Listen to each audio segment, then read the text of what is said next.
even if you won't be diagnosed with cancer, it's likely that somebody around you will.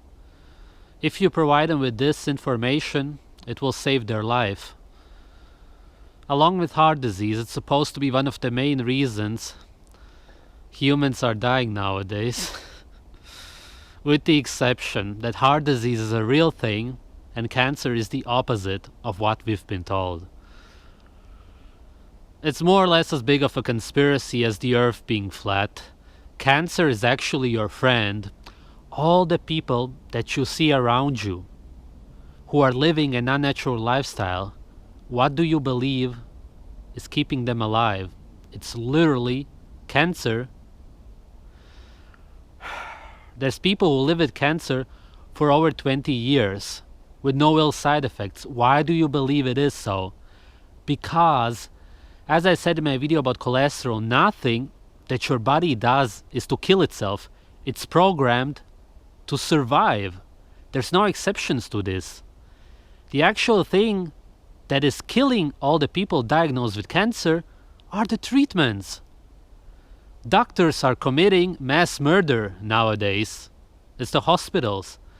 As I said in my last video, it's not as if they consciously do it. It's that they are misinformed, most of them.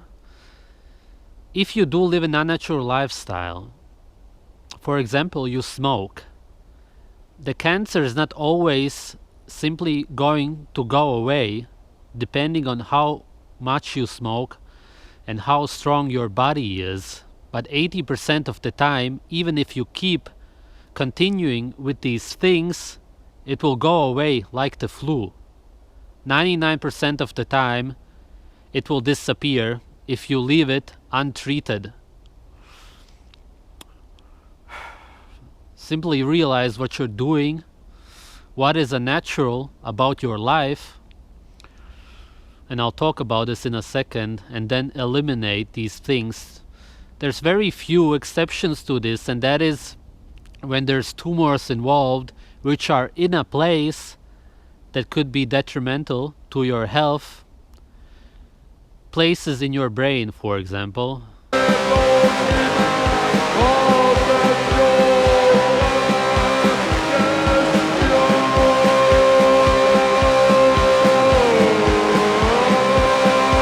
In its essence, it's all about adapting. That's what your cells do when they mutate, except that it's really about the mitochondria which is inside of your cells. That's where your energy comes from. And this is something that should be talked about a lot more when we talk about all the modern so-called illness, especially when we talk about cancer though. Why do our cells mutate? Why do they die? Why do we get dead cells? The major cause is inflammation, but I've talked enough about this. Stress. Modern work, for example, simply doesn't work anymore. Jobs such as hunting used to be a fun practice, but how many people enjoy their work anymore? And when you get diagnosed with cancer, there's fear-mongering surrounding it. That's what you will hear from your doctors, and that's what you will learn from the media. And this will create a lot of stress hormones. Then there's DNA damage from grains, gluten, cooked foods, especially the brown, fried ones, vegetables, chemicals which naturally occur in them. I talked about this in the video, Stop Torturing Your Body, and really, stop it. If we were all educated about health, and if the government would want us to be healthy, then we would all understand that healthy mitochondria only works on fat. If you don't feed it saturated fat, you cannot not get cancer. Everybody who eats a high carbohydrate diet by default will have a lot of cancer cells. There is no way around it. No human has been designed in another way, no matter where you live. This is something that should be understood by everybody in the world, and it's not. There's mutated people all around us. You go up into the longer waves, the television. A Dr. Debbie Ackland wrote a brilliant paper several years ago. They were exactly the same as the microwave transmitters. There were increased cancers, increased suicides, increased children's health problems. You've got a mobile phone range there at 2,100 megahertz, and a microwave oven is only at 2,450 megahertz. Yeah, so yeah. it's not vastly different, and we all know the effects of a microwave oven. If you have a cordless phone in your house, that's 1,900 megahertz. Yeah. And Wi-Fi, again, is at 2.4 gigahertz, a similar frequency to the oven. Wi-Fi itself is a weapon. There is no getting away from that. It is an internationally recognized weapon. Now, we mentioned ionizing radiation earlier on, and science agrees that anything above ultraviolet is damaging. That's not really... And ultraviolet. Yeah, that's not disputed by the government, and, Yeah. and they wouldn't put anything... Right. They wouldn't put any ionizing radiation in a product generally. Right. Well, you maybe got like the thing on your Okay. watch or whatever, but, Yep. but generally it's considered dangerous and they wouldn't do it. A document was published on the 1st of July by our government way back in the 50s. It was published and kept secret, but they've actually now said that this non-ionizing radiation can cause biological damage in the body, which is what we've been saying all of the time. So in fact the government are now saying that the non-ionizing down there is as dangerous as the top lot. Right. And they cannot say it isn't. All right. And that's taken them 46 years to come out with that. Yeah. In other words, the problem is missing nutrients, and of course it's not only simply fat. Now that you understand more about those cells, you should also understand what tumors are. Those are catacombs of dead cells. That's where they accumulate. And the reason we are not able to get rid of them is because of a lack of cholesterol.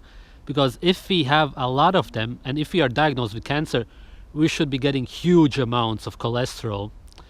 According to Ajanus Wonder Planets, as long as we eat raw foods with cholesterol, we are able to use the chemical, this antioxidant.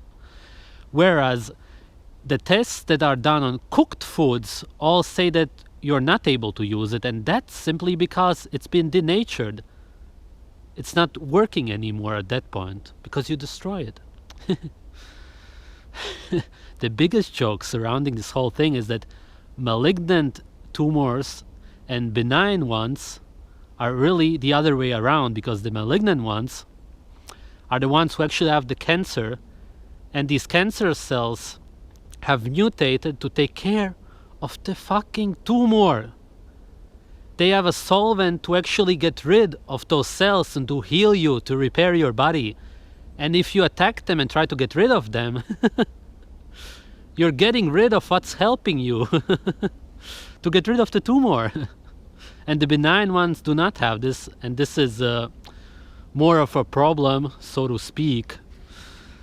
If you also lack bacteria and beneficial fungi and parasites, which are really symbionts, then you may also have a problem getting rid of those cells. And then you may get viruses to do the work for you, and they will leave wastewater, which will contaminate your body.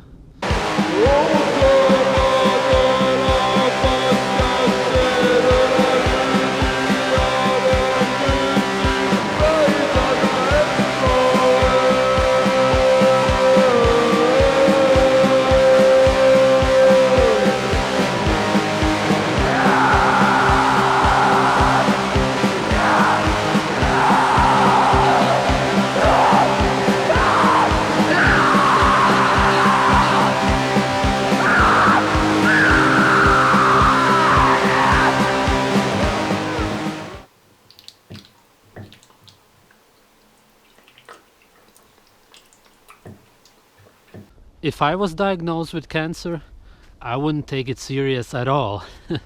I would laugh about it. Not as if it's possible on a ketogenic diet, except if you were exposed to radiation in everyday life. Another thing that happens when your mitochondria switch to using sugar as fuel is you make lactic acid. And when this builds up, you destroy the cardiac tissue. So much for heart disease. It's carbohydrates that cause it, if you're not understanding what I'm saying. Plus, people who follow a modern poisonous diet and do sports, especially weightlifting, they will often get sore muscles. Again, lactic acid. People who eat raw fat and meat are not going to get that. I certainly don't. The bottom line is that cancer is a way to get rid of the stupid people.